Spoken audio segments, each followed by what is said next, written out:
Veja comigo o versículo 6.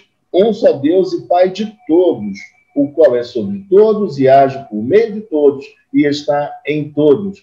Mas a partir do versículo de número 7, a ênfase do apóstolo Paulo, ela vai se deslocar para cada um dos cristãos. Ou seja, vai demonstrar que, embora nós tenhamos uma unidade em Cristo, há também uma diversidade de dons. Ou seja, Deus não é monótono, Deus não é chato, Deus ele tem multiforme sabedoria, multiforme graça, ele é um Deus maravilhoso, ele gosta de beleza e, portanto, ele mesmo concedeu a cada um de nós pelo menos um dom. Todo cristão tem pelo menos um dom. É isso que a palavra do Senhor nos informa. E quando nós olhamos para o versículo 7, que é o primeiro versículo da nossa exposição, o texto fala, e a graça foi concedida. Mas essa graça que foi concedida aqui não é a graça salvadora, é importante frisar isso. Aqui a graça é dom. Então, aí a graça, o dom, foi concedido a cada um de nós, segundo a proporção do dom de Cristo. O próprio Senhor Jesus Cristo, é Ele quem concede a cada um de seus filhos um dom diferenciado. Alguns são agraciados com diversos dons, mas uma coisa que não acontece, que não pode acontecer, é uma pessoa cristã sem ter um dom. E, portanto, se nós temos um dom, Deus nos convida ao serviço. Nós precisamos e devemos trabalhar e servi-lo, servir ao próximo e servir também a Cristo. E o texto, ele quer mostrar para nós algumas coisas muito preciosas que nós não podemos esquecer. Nós não podemos ter algum tipo de sentimento de inveja pelo dom que o outro recebeu, porque foi o próprio Cristo, o próprio Deus, quem concedeu um dom diferente a cada um de nós. E se foi Ele quem deu e concedeu o dom a mim e a você, Ele sabe o que é melhor, segundo lhe apraz, segundo o que Ele deseja. Então, cada um de nós recebeu um dom.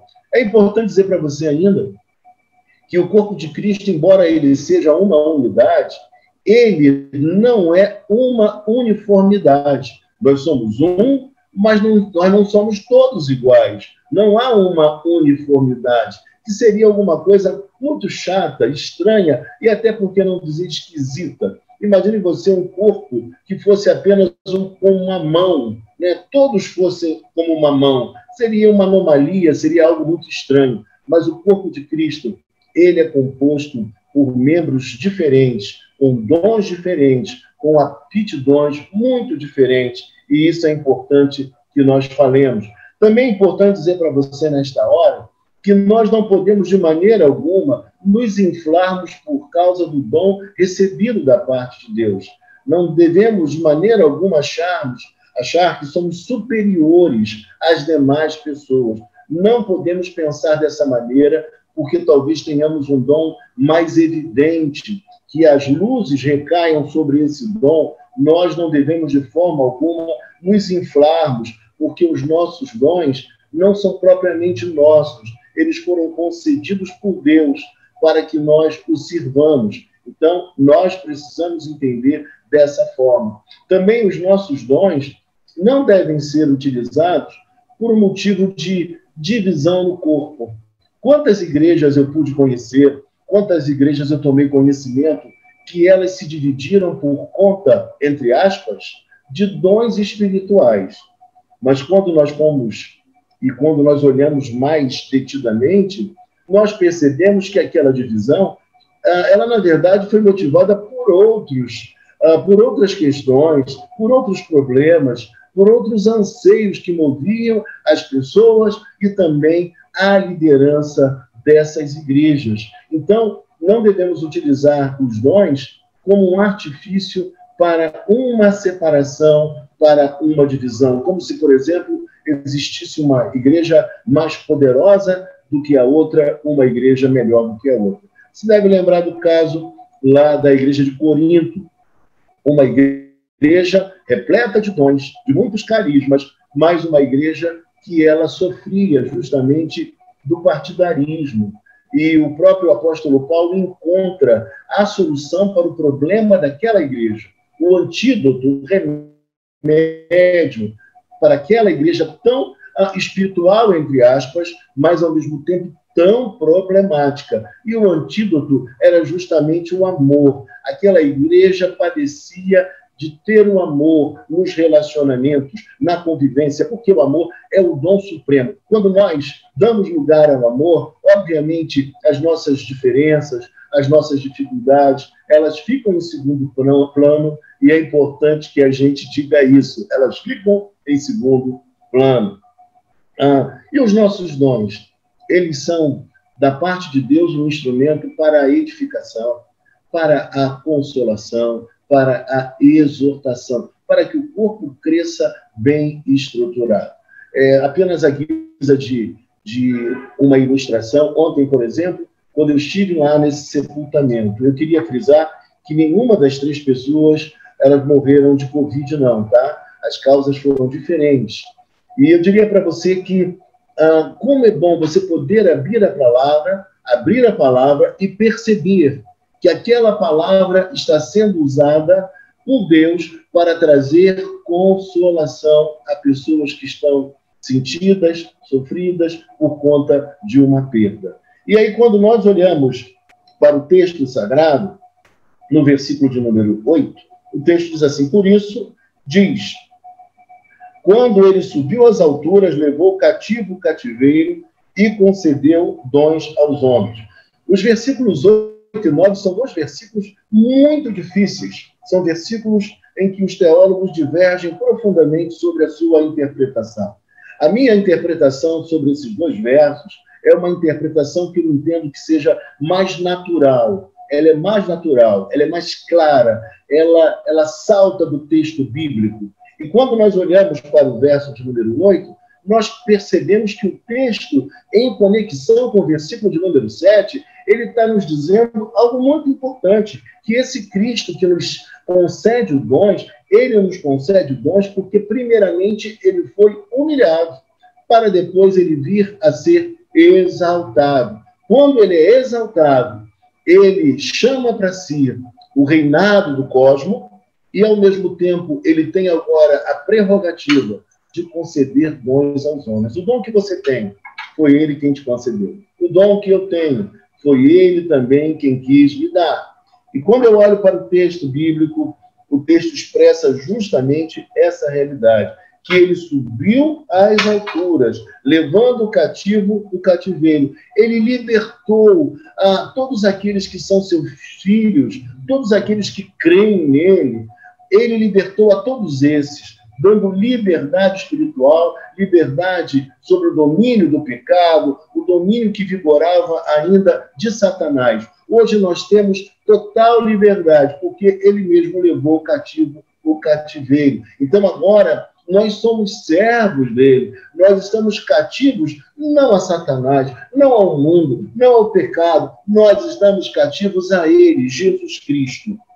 E no versículo seguinte, o texto vai nos dizer assim, depois de realçar a ideia de que ele concedeu dons aos homens, porque ele alcançou essa primazia, no verso 8.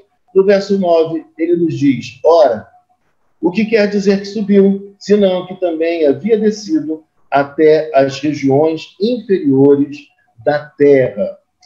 Se você olhar para a sua Bíblia, da Sociedade Bíblica do Brasil, você vai observar que há uma possibilidade, lá numa nota de rodapé, você vai verificar comigo, que esse texto também poderia ser traduzido como regiões inferiores à terra. Ou seja, o que ele quer dizer para nós aqui? De maneira muito simples e clara, ele está nos dizendo que, na verdade, o Senhor encarnou. Jesus Cristo desceu da sua glória, da sua majestade, das alturas, e ele, se despindo de todo esse poder, como diz Filipenses capítulo 2, versículos 5 em diante, ele se esvaziou, ele desceu da sua glória para viver entre nós e para saber aquilo que eu sinto, aquilo que você sente, e para promover essa grande obra de redenção.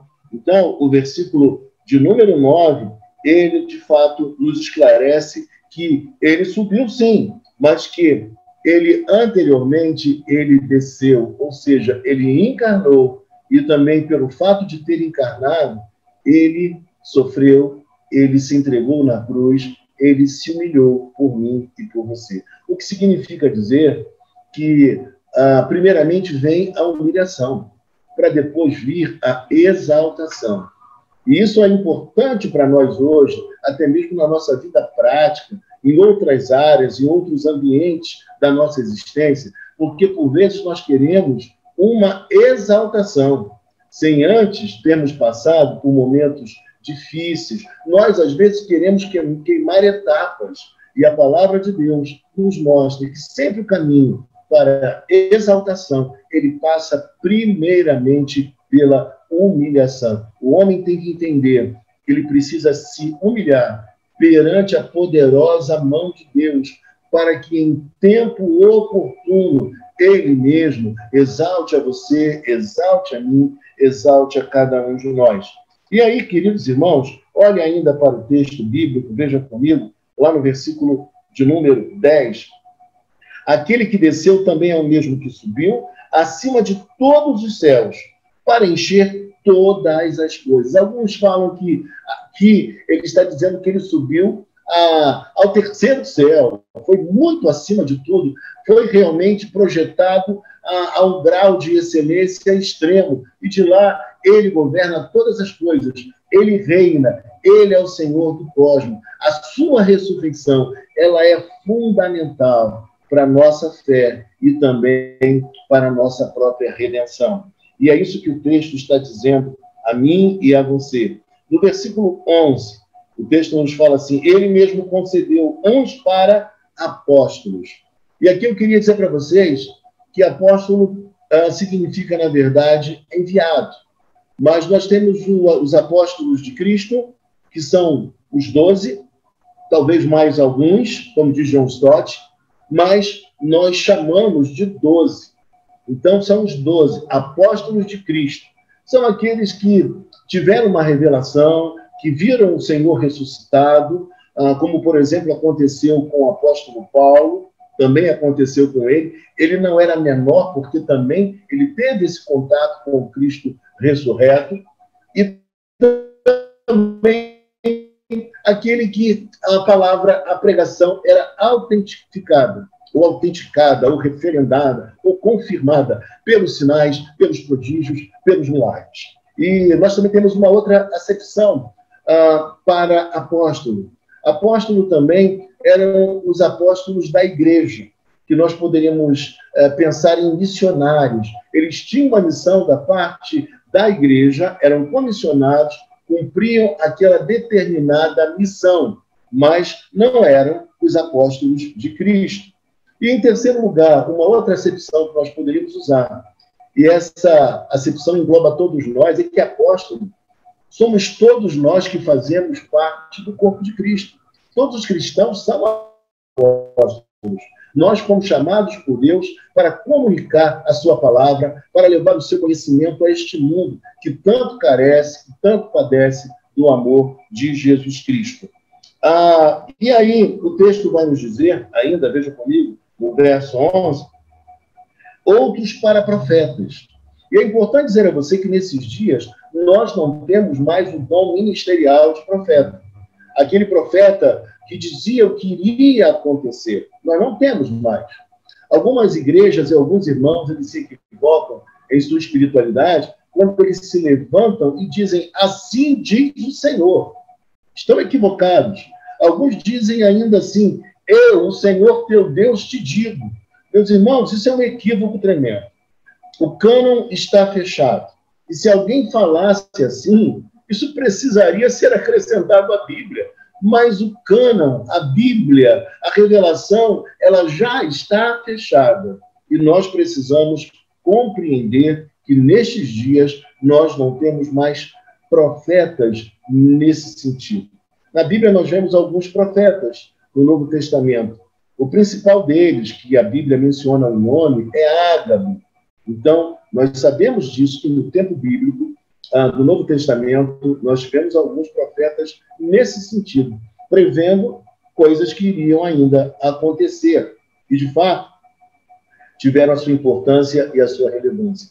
Mas nos dias atuais, o profeta é aquele que proclama a palavra de Deus com verdade, com veracidade, no poder do Espírito Santo, mas não a sua palavra, mas a palavra de Deus. Ele comunica a verdade de Deus aos corações. Profeta também, eu poderia dizer para vocês nesses dias, somos todos nós. Nós podemos levar uma palavra que exorta aos outros, que consola aos demais também e que edifica as pessoas. Mas não necessariamente uma profecia preditiva, dizendo algo que ainda irá acontecer. Então, isso é importante que nós falemos também. Mas todos esses dons, eles eram importantes para a igreja, como os dons concedidos também pelo Senhor. A nós hoje, em pleno século XXI, eles são de suma importância para a boa edificação do corpo de Cristo, para o bom funcionamento da igreja. Olhe para a Bíblia ainda, meu irmão, minha irmã, o texto fala para nós que também outros para evangelistas. E aqui nós temos que pensar em evangelistas com o dom ministerial de evangelista, que era aquele que, comissionado pelos apóstolos, ia para uma frente de trabalho, evangelizava pessoas, firmava ali uma comunidade, estabelecia aquela comunidade, e depois que ele preparava de maneira básica as pessoas ali, vinha um pastor para tomar conta da própria igreja e dar continuidade ao trabalho. Mas, em outro sentido, todos nós também somos evangelistas hoje.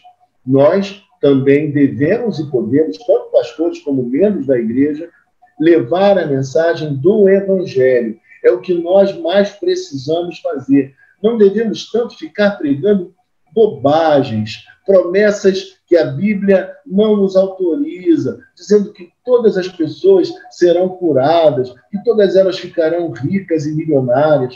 Essas mensagens que estão por aí, nós precisamos nos ater à palavra de Deus, porque é ela que é o poder de Deus para a transformação de todo aquele que crê. Não existe transformação sem a genuína pregação do Evangelho. Certa igreja, o pastor fez um apelo e a pessoa foi à frente. E disse depois, o pastor disse que ela havia se convertido, havia sido salva. Só que o pastor, naquela pregação, ele só fez promessas infundadas de vida melhor, de prosperidade, que todos os males iriam acabar, mas de forma alguma o pastor pregou do cerne do Evangelho, que Jesus Cristo veio a este mundo, que ele sofreu, que ele se entregou por amor de nós, que ao terceiro dia ele ressuscitou e também está hoje assentado à destra de Deus Pai e que ele há de vir.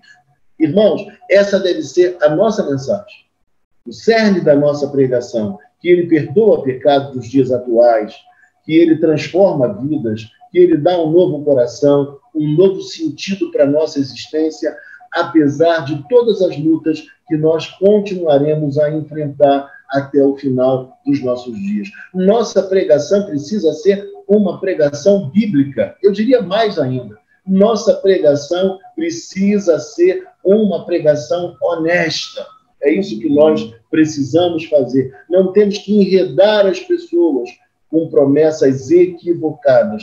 Eu fico vendo quantas pessoas que passam pelas igrejas e ouvem esse tipo de pregação. A inconsistência de suas vidas.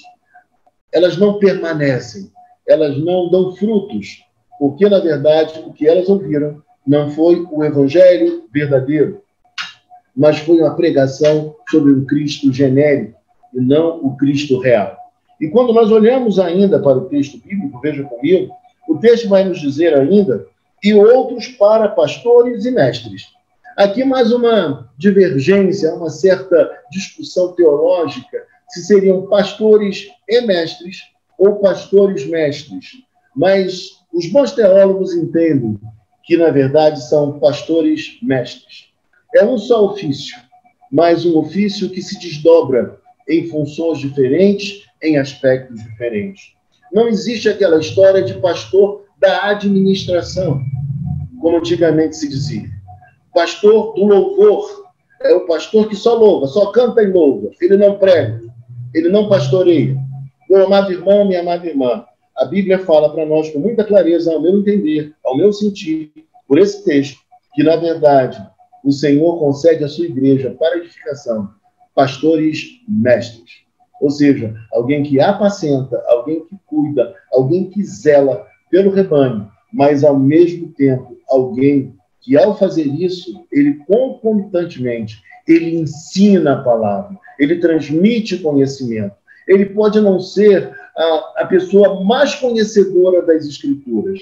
Ele pode até não ser um grande teólogo, mas aquilo que ele sabe, o básico que ele conhece, ele consegue transmitir.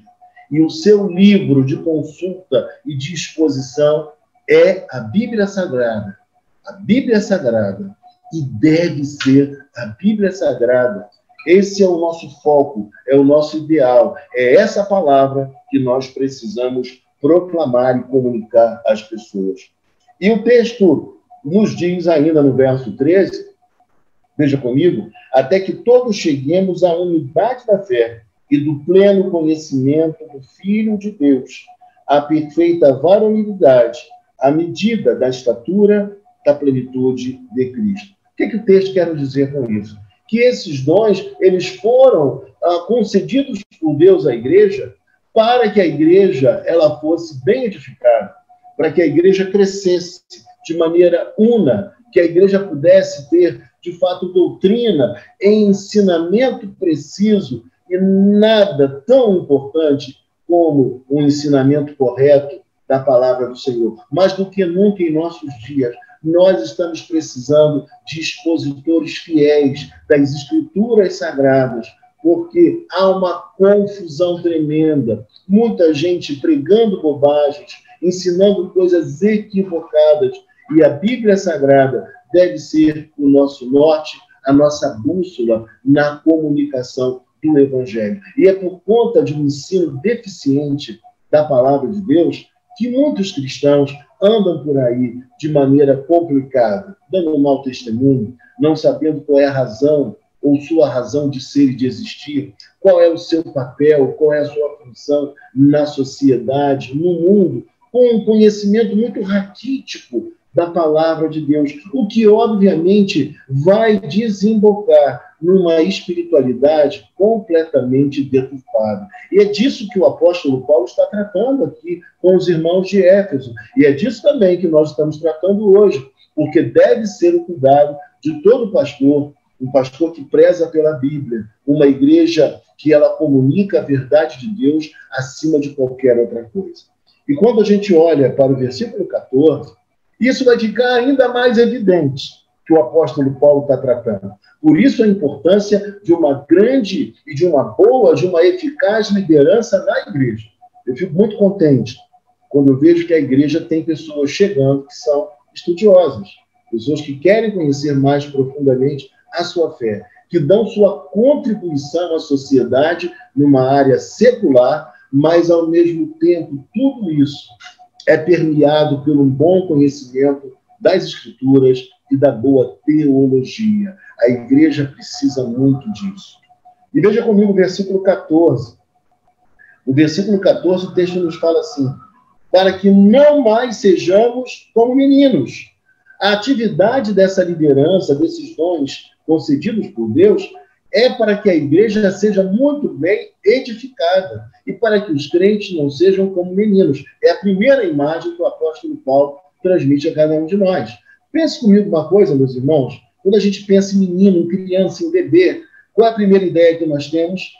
É alguém que não tem todas as suas faculdades bem estabelecidas ainda. Nós pensamos também em alguém que não tem uma estabilidade para caminhar. E é justamente disso que o apóstolo Paulo está tratando. Existem muitos crentes que estão vivendo, que agem, que passam pela vida como meninos. E o cuidado do apóstolo Paulo é que alguém age como menino porque não teve uma boa formação. Às vezes a culpa não é da igreja, não é dos ministros, a culpa é até mesmo da própria pessoa que não se submete, que não se assenta para aprender. Eu vejo algumas pessoas hoje novatas porque leram alguns livros teológicos, coisas poucas até, e muitos jovens, elas se acham muito grandes, soberbas, e não querem se assentar para ouvir a palavra de Deus e aprender com quem tem mais experiência, com quem é mais antigo na fé, com quem já tem uma estrada, que estudou bastante. Então, isso é ruim. Se por um lado é bom vermos jovens crescendo e se desenvolvendo, por outro lado é negativo. Ver alguns jovens, observar que eles se inflam e acham que sabem tanto e não querem mais ouvir a ninguém. Isso é péssimo e isso acontece em nossos dias. Mas o apóstolo Paulo ainda nos diz para que nós não sejamos como meninos. Essa é a intenção de uma boa formação espiritual. Agitados de um lado para o outro e levados ao redor por todo o vento de doutrina. A ideia aqui é a ideia de um barco, de uma embarcação no meio de um mar bravio, sendo jogada, lançada de um lado para o outro, sem ter, de fato, um prumo, sem estar firme ali. E é justamente isso que acontece com muita gente em nossos dias. Existem muitos cristãos sem consistência espiritual. Não sabem no que crer. E por não saberem no que crer, elas aceitam todas as novidades espirituais do momento.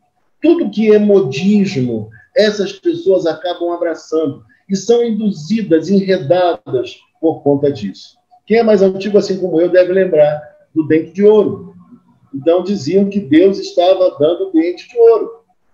E uma senhora, por exemplo, muito rica, de boa família, bem nascida, disse: Deus me deu um dente de ouro.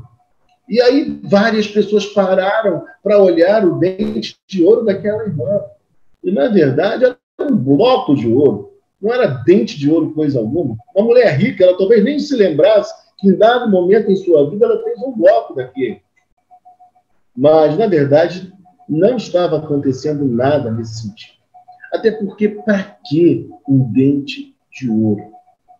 Se existem os dentistas. Para quê? Qual a necessidade disso? O que Deus quer mostrar com isso? E aí, meu amado irmão, minha amada irmã, vocês não têm noção, naquela época, como as igrejas lotavam por conta do dente de ouro. E você pensa que parou? Essas coisas, vira e mexe, elas retornam. Também havia a chamada maldição hereditária, que ainda hoje tem gente que acredita que o pai lá atrás fez algum pacto com alguma entidade e hoje o filho sofre as consequências. Tem gente que crê nisso e é contrário à Bíblia, porque a palavra do Senhor mesmo nos diz que uma vez que nós estamos em Cristo, nós não estamos mais debaixo de nenhuma maldição. Isso é importante os crentes pensarem. O crente não pode ser menino. Deus já nos libertou de tudo isso. O pecado do pai não pode recair sobre o filho. O que acontece, sim, é o comportamento aprendido. Por exemplo, numa casa em que uma senhora teve uma vida muito liberal, sexualmente falando, o que aconteceu? Ela, aos 15 anos, ainda jovem, engravidou. Daqui a pouco, a sua filha, aos 15 anos, também engravida, porque aquele estilo de vida foi sendo passado. E daqui a pouco a neta também, aos 15 anos, acaba engravidando. Era um estilo de vida que tomou conta daquela família, mas não que haja uma maldição hereditária. Um garoto que foi criado pelo pai que vivia sempre alcoolizado, sempre no bar, enchendo a cara, não tinha moderação e equilíbrio. O que acontece? Ele acaba por reproduzir o mesmo comportamento do pai, em muitos casos. Mesmo assim, eu não posso determinar dizendo que vai ser assim. Mas a maldição hereditária fez a cabeça de muita gente. E, além dela, também a cura interior. Pessoas eram ministradas, jogadas no chão, e ali elas voltavam, inclusive, à vida intrauterina. Meus irmãos, que absurdo! Que coisa de doido! Onde está isso no Evangelho, na Bíblia Sagrada? E pessoas eram manipuladas, enredadas e ficavam sujeitas a um líder.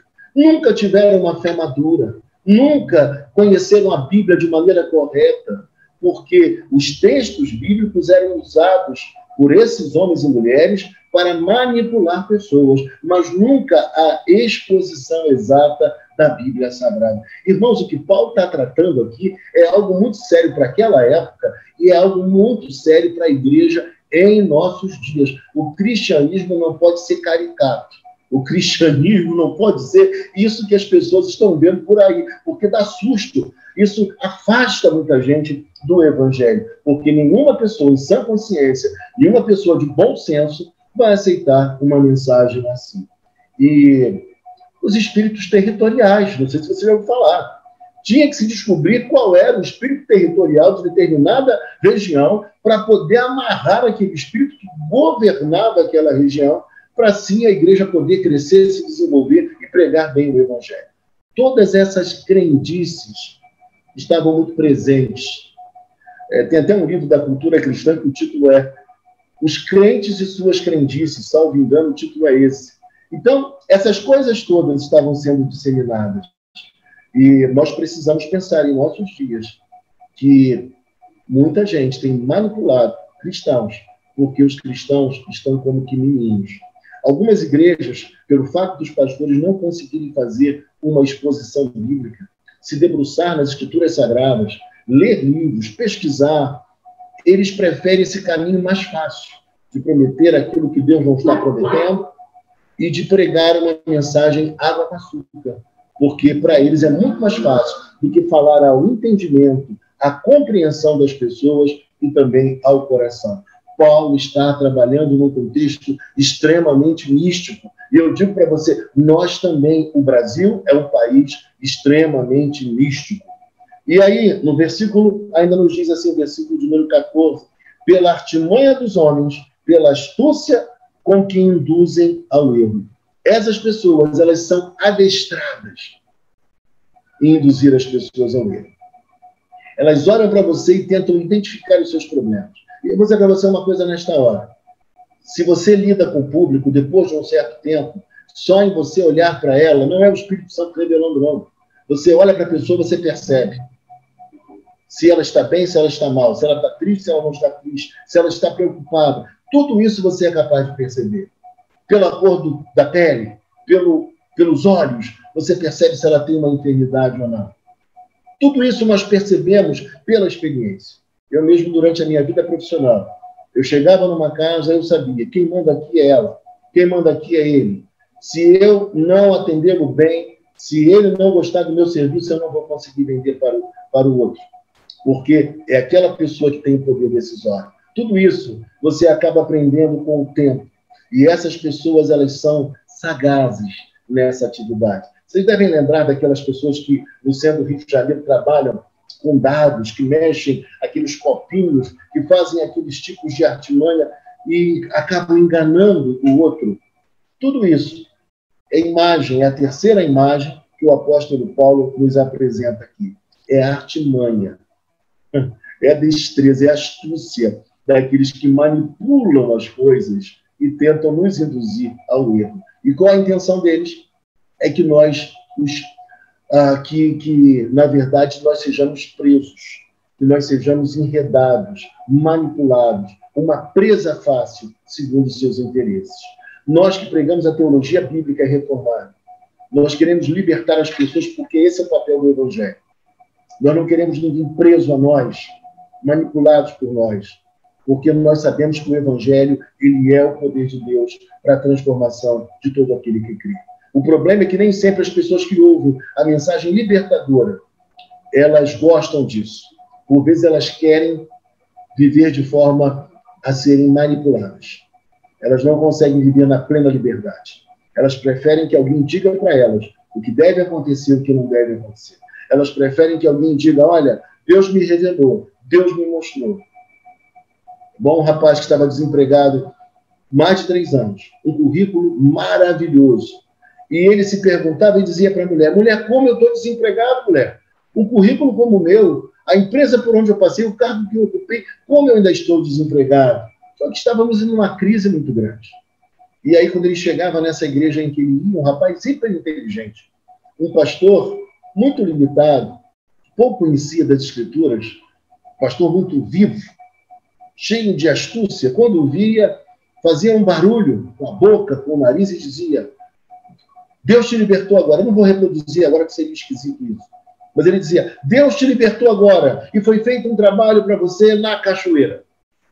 E ele acreditava, porque ele dizia: só pode ser.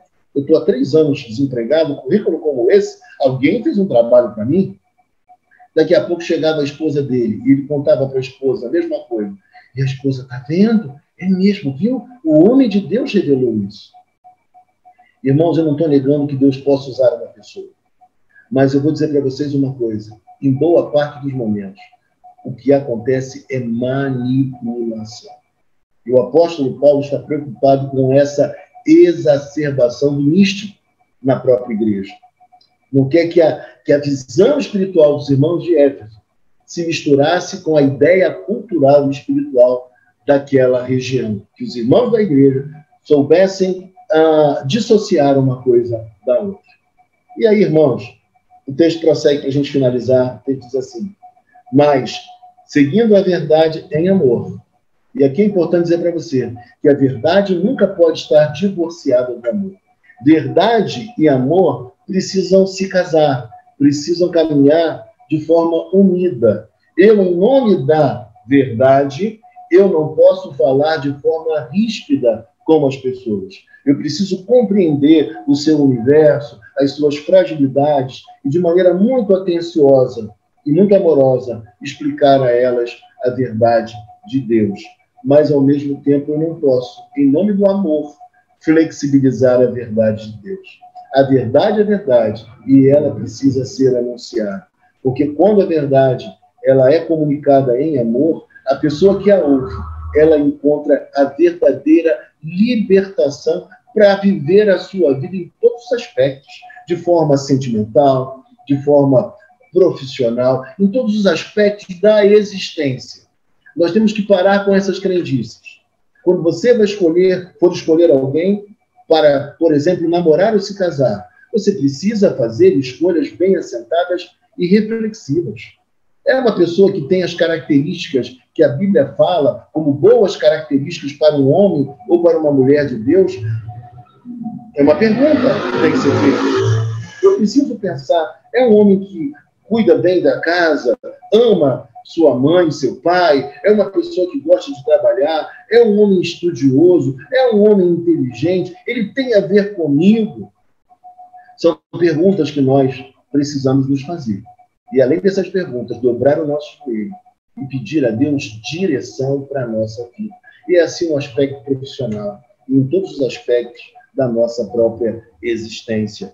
Então, mas seguindo a verdade em amor, cresçamos em tudo naquele que é o cabeça. Jesus é o cabeça e nós precisamos crescer nele, senão o corpo vira uma coisa deformada, estranha e esquisita. O corpo precisa estar bem equilibrado, bem organizado. Versículo 16: de quem todo o corpo, bem ajustado e consolidado, ou seja, a ideia de uma interação perfeita, que esse corpo esteja muito bem construído, muito bem equilibrado. É esse o desejo de Deus comunicado pelo apóstolo Paulo. Ele diz: pelo auxílio de toda junta, segundo a justa cooperação de cada parte. A menor parte, ela é importante para o corpo. Talvez você olhe e diga: mas meu dom é tão insignificante, minha presença na igreja não é tão importante. Eu digo para você, você está enganado. Sua presença na igreja, o seu papel no corpo de Cristo é profundamente significativo. O menor órgão que seja, a menor parte, ela tem um valor e uma importância muito grande. Eu vou contar aqui uma história rápida para você poder se descontrair um pouco, mas a nossa casa antigamente tinha móveis muito pesados. E tinha lá um móvel, meu Deus do céu, que a Ângela trocava de lugar comigo, às vezes. Tinha que fazer um esforço tremendo, porque eram muito pesados. E um belo dia, eu me esqueci que o móvel foi trocado de lugar. Né? O ambiente havia sido mudado, transformado, e a gente já tem aquela memória, né, espacial, e quando eu passo por ali, eu não notei e acabei machucando o meu dedinho do pé. Irmãos, foi uma dor horrível. E eu, para calçar, foi complicado. para eu me locomover foi dificultoso. Sabe por quê? Porque todos os órgãos do nosso corpo, ele tem uma importância fundamental. E cada um dos membros do corpo de Cristo tem também sua importância, revestido de muito significado, de excelência, de valor, para a edificação desse mesmo corpo. E olha comigo o que diz o texto. Pela justa cooperação de cada parte, todos nós temos que trabalhar em conjunto, todos nós somos importantes. Ai de mim sem você. Eu preciso dos irmãos. Nós precisamos, como igreja, uns dos outros. Eu não tenho todos os dons. Quando eu vi a chegada do Paulo hoje para fazer o louvor, eu falei, glória a Deus, porque é um dom que eu não tenho, uma aptidão que eu não possuo. Nós precisamos trabalhar de maneira a cooperar. E aí diz mais, e efetua o seu próprio aumento para a edificação de si mesmo em amor. E essa edificação que é promovida é uma edificação estabelecida, fincada no amor. O amor realmente é o antídoto para todos os problemas relacionais. Nós precisamos desse amor, nesse processo, nessa edificação, nessa cooperação do trabalho do Senhor. Eu tenho certeza que cada vez mais que nós trabalharmos assim, a nossa igreja vai ser ainda melhor edificada. Eu crescerei como membro desse corpo e você também há de crescer. Nós compreenderemos melhor a nossa fé, faremos escolhas mais corretas, saberemos identificar o ensino verdadeiro do ensino falso. Nós teremos gosto por ouvir uma pregação expositiva, por mais que ela seja um pouco mais longa. Nós sentiremos mais vontade de compreender as minúcias da palavra de Deus. Nós iremos ter essa estabilidade e atenção para ouvir a Bíblia Sagrada e compreender de maneira ávida aquilo que Deus quer nos instruir, o que Deus quer nos ensinar.